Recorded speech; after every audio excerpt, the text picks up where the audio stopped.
In this video, I'm about to show you guys how to convert Tapswap coin to Phantom wallet. So here are the following steps to connect or convert the Tapswap coin to Phantom wallet. So first of all, open up your install Phantom wallet app and create your wallet.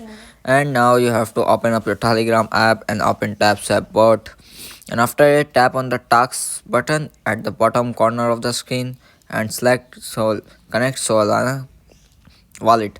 And second step, start the mission. Tap on the start mission and then select the go option next to the Solana wallet. And here you can see the connect to Phantom wallet pop up. Just simply tap on connect and it will direct you to the page of Phantom wallet, and you have to tap on the confirm. So now your wallet has been connected to your Phantom wallet. And now the last step was that simply go to the withdrawal option and just tap on the withdraw, so your Tapswap coin will be withdrawal in your Phantom wallet. So that's how you can do it. See you in the next video very soon.